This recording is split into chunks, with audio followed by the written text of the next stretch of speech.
Smash Bros. There are probably millions of people that can recognize that name, and millions more who have played at least one game in the series. Regarded as one of the most popular platform fighters ever, Smash Bros. Has definitely been a fan favorite to me and many others as the series has gone on. Ah, the memories of staying up till 1 AM on a Friday night with friends on the Wii, dominating them with Jigglypuff on Brawl. However, while Smash Bros. Was great, I'm a roguelike guy now. I don't have time for Smash Bros. I got tons of roguelikes to play, cause I'm a big boy. But still, even hardcore roguelikers like me definitely have a soft spot for Smash Bros. I mean, it's just so fun. It's engaging, it's competitive, the gameplay is great. It's just got that Smash Bros. Charm that can lead to hours of playtime in just about any game in the series. If only there was a game that, I don't know, was a roguelike inspired by platform fighters such as Smash Bros. And wonderfully incorporated both the platform fighter and roguelike genres into one unique, promising game. Oh wait.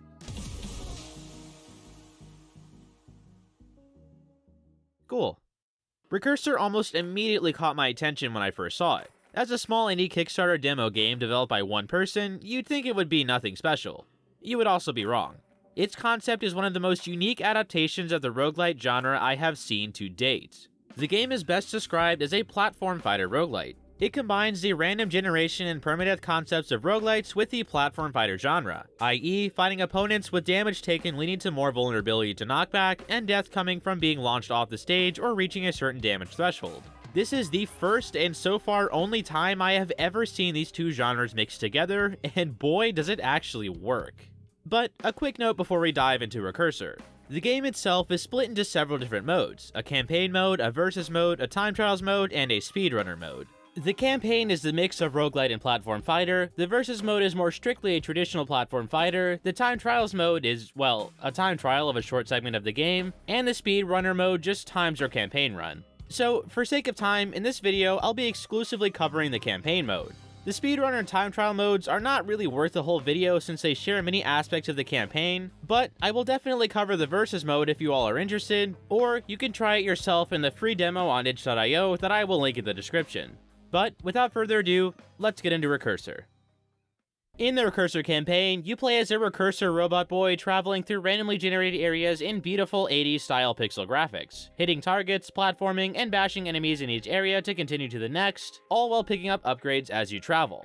As with all roguelites, you start a run with nothing and slowly collect items and upgrades as you traverse the areas. However, in this game, you actually do have the option to either recurse back to the beginning of the game, keeping the stuff you collected in a previous run and running through the same area as you did previously, re-roll, keeping your stuff and going through a new randomly generated area, or you can restart fresh over with no items or upgrades with a new seed, which was a cool little addition to the standard roguelike permadeath mechanic. As I stated earlier, the main gameplay surrounds you running through a variety of rooms that are randomly placed in your path, completing the specific objective in each room and moving on to the next. There are platform rooms where you platform from one end of the room to the other, target rooms where you traverse hazards and hit targets to unlock the door at the end of the room, and fight rooms where you fight a number of CPUs in a platformer-esque style.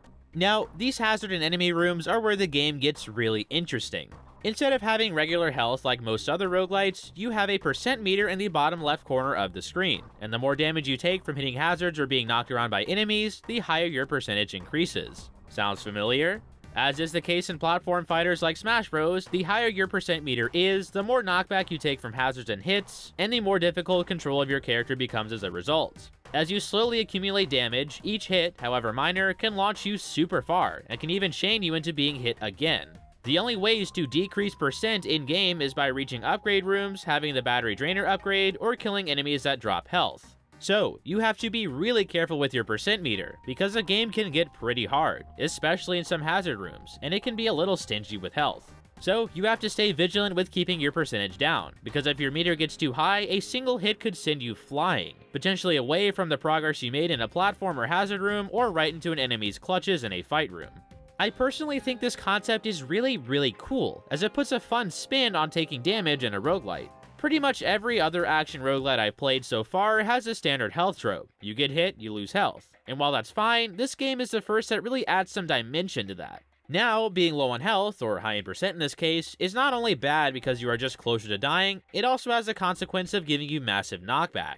Hits can now send you flying, and you have to adjust your playstyle to the new range of knockback you get as you progress. However, unfortunately, unlike Smash, you don't die by flying off the side of the map, as the levels are in a closed space. Rather, once you hit 100% damage, you just die, as is the case with enemies. I was a little disappointed at this part, because it would have been cool to be able to have that more open freedom of movement offstage that's present in Smash, but the damage threshold method works well as it is, because you still get that knockback effect, and who knows, maybe it will get expanded upon as the demo develops. But, to spice things up beyond knockback, the game has plenty of special moves, guns, and upgrades to collect and use. There are a variety of each, with each one being pretty unique compared to the others, and it was super fun to experiment with different combos of specials, guns, and upgrades as I progressed. There were a decent amount of guns, varying specials that expanded my moveset, and upgrades that boosted my character in unique ways. And they could all be combined into some pretty fun and varied builds. And, as this is a roguelite, I could form new upgrade, special, and gun combinations over and over, and the game supplied enough to give me new combos to try on each run.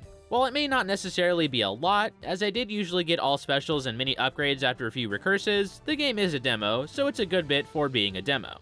Now, the variety and funness of the guns, specials, and upgrades are great, but there is one thing that the game shines in with its combined moves, specials, upgrades, and guns. An aspect that this game seems to focus on, and an aspect that I love the most about it.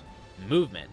Most of the specials, upgrades, and even some of the guns in the game add movement options to your character, as a large focus of the game itself is that concept of movement, and it's a part of the game that I adore the most, along with being a part that really links it to its platform fighter aspect. Akin to games like Smash, you have a variety of moves in your moveset, including directional sword attacks, a basic pistol, a shield, a parry, a dodge, a slide, wall jumps, and an air jump, along with special moves, movement upgrades, and movement-related guns that you can pick up along your journey. All of these many movement options culminate into an extensive moveset and plenty of fun movement mechanics to use in-game, which I definitely enjoyed. It was super fun to try different combos of attacks on enemies and find all the different ways to quickly get through platform and hazard rooms, as the sheer amount of moves in the game gives you a lot of leeway as to how you can approach fighting enemies or traversing an area, and I very much enjoyed exploring those many options. It was super satisfying to pull off a clean target room run, or one cycle an enemy, and though someone who is better than me at platforming could probably do that stuff more often, the fact that it took me a lot of tries to get the hang of the movement made success in movement feel all the more gratifying.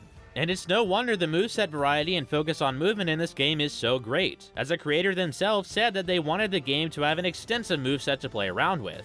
And boy, did they give a lot of options to play around with the moveset, as there is the aforementioned speedrunner and time trial modes, a cosmetic reward for reaching upgrade rooms in a certain time period, and even a debug mode made for speedrunners that allows you to move frame by frame, view your current state, see hitboxes, etc. And so, the game wonderfully blends this unique emphasis on movement with platform fighter concepts and the permadeath and procedural generation concepts of roguelites into this just homogeneous banger of a game, and it's one of the reasons I like it so much. However, since I am reviewing the game as a whole, I am going to also take a critical look at the game. When I started playing the game, I went into it understanding that this is a demo, and I'm not going to fault the game for being a little messed up since it's still in the development stage. But there was one problem with it that really made my playing experience a lot worse than it should have been that relates to that aforementioned movement focus. Since movement is so critical to the game, this one negative aspect about it messed up a large part of the gameplay overall for me, and even though the game is a demo, it's a problem that should be addressed. The controls are kinda bad. When I was playing on either controller or keyboard, the controls were a bit sluggish and unresponsive. The movement emphasis of the game was great, but the control quality just wasn't quite up to par with what I felt like it should have been for a game so focused on movement. Jumping, changing directions, certain attacks, so many things in the game just kind of felt slow and off. And it was really hard to enjoy the varied moveset in the game when I couldn't move the way I wanted to. So many times I would make an input and there would be that just slight delay or slow response that messed me up. It wasn't hugely noticeable, but when I was trying to get through rooms quickly and needed to make quick inputs, which I did a lot considering the nature of the game, the sluggish controls messed up my flow of movement so many times. Now, I will admit, I am definitely not the best at this game, and there were most likely many instances where mistakes I made were my own fault, but still, many more times I can definitely place the fault on the controls. From my playing experience and the game's own recommendation, controllers seemed to be the better option. But it, as well as keyboard, were still sluggish and unresponsive, and since movement is so crucial to the game overall, it kinda sucked that the controls were dragging it down so bad. I love the game's emphasis on movement, but its subpar controls were like a ball and chain on movement, making what should have been fast, smooth-feeling runs through rooms into painful stops and retries of rooms. And added on to that, it was heck trying to bind controls for some reason. It just flat out didn't work without some effort. For instance, I would set jump to A on my controller on the custom control scheme, and it would just use the default button for jump when on my custom control scheme. I would set both the first and second control bind options to A for jump on my custom scheme, and it would still use the default jump for button on my custom scheme. I went so far as to completely debind jump from any button on my control scheme at one point, and still, the button for jump on the default control scheme was the jump button on my custom control scheme. I thought that maybe it was my controller acting up or something, but the same thing happened on my keyboard, and I feel like it's not just my controller and keyboard, as both worked fine in any other game I played. So, control binds were definitely pretty annoying, and it took several reboots of the game to get them working sorta correctly. Add that onto the sluggish nature of controls in the game, and a lot of positives of the game's emphasis on movement were diminished to a degree. Now, there were of course other problems with the game, such as a lack of content and some instances of soft locking I had, but again, this is just a demo and I expected that kind of stuff going in. The only glaring issue for me was just the subpar controls. The game has such an overall emphasis on movement that the controls needed to be good even in the demo to complement the movement emphasis, and the fact that they weren't up to par really dragged the game down for me. However, that by no means makes this a bad game. Quite the contrary, in fact. The plethora of moves, specials, guns, and upgrades, combined with a fun emphasis on movement, integrated platform fighter and 2D platformer mechanics, and a great art style and music make this game quite the amazing one to experience even in the demo, and one that I highly recommend you check out. It's just such a cool concept, taking the roguelike genre and merging it with the platform fighter and general 2D platformer genres, along with its own unique aspects added on. So, I definitely recommend you go try out the free demo on itch.io, link in the description, or go wishlist the game on Steam, also linked in the description. Unfortunately, Recursor's Kickstarter campaign has already ended, so you can't support the game there, but the free demo is still open to the public, and even better, the full game is set to release on September of this year on Steam. Personally, I am super excited to see the finished product, as I bet with some time the game can be smoothed out, get some added content, and have the controls be fixed up, which are like the only nitpicks I had for the game. So, if you're interested, go wishlist the game on Steam and try the free demo out for yourself. Or, do both. I mean, I'm not stopping you.